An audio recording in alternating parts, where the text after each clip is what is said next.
This is Rogue Wave 909, and today's topic is the Pope, the new Pope, and why he won't be any better than the old Pope.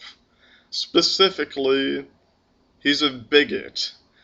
Also, he has been accused of human rights abuses while he was the leader of the Jesuit order in Argentina, pursuant to some allegations that he allowed the military government to arrest and torture two Jesuit priests who he didn't agree with. Leaving that aside, I think the biggest issue in terms of what he's gonna actually do as a pope is the whole anti-homosexual thing. He has publicly stated that he thinks gay marriage is evil. I'll read to you from a reputable news source the quote in question that proves he's demonstrably anti-gay. This is what he said in response to a bill proposed in the Argentinian legislature in 2010 that would support marriage equality.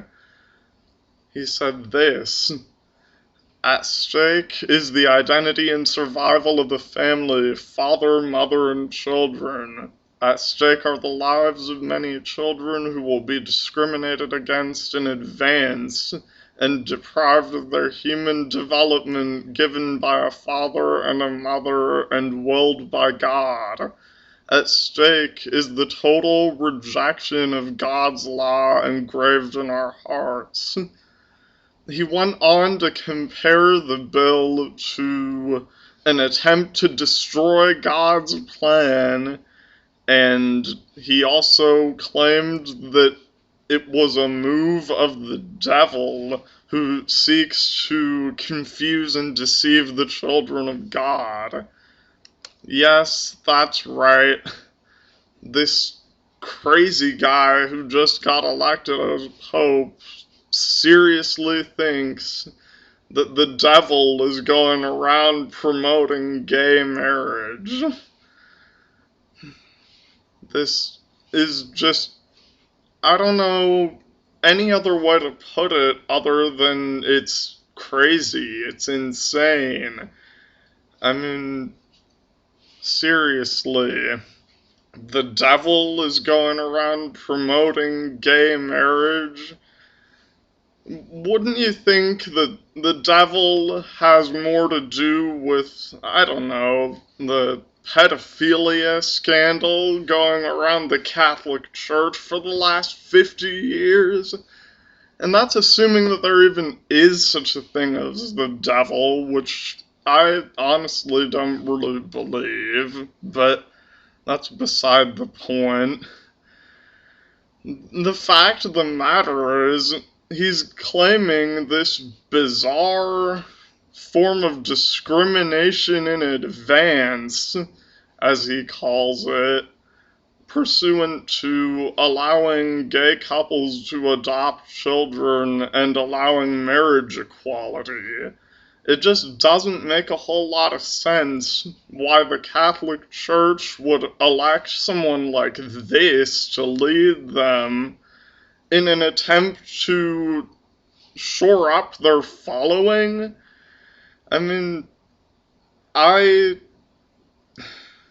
this will make sure 100% that I'll never revert back to being a Christian ever again if this is the kind of person who they're going to elect to represent them on a global scale. It just doesn't make any sense at all that they would think electing a bigot to represent the institution of the Catholic Church that apparently 1.2 billion people think is infallible. The logic behind that, well, I honestly question whether there is any.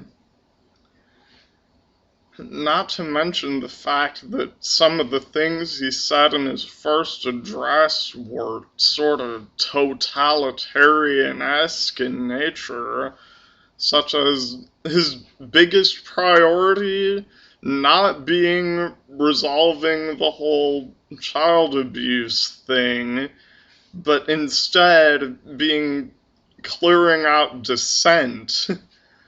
If that isn't a proto-fascist ideology, I don't know what is.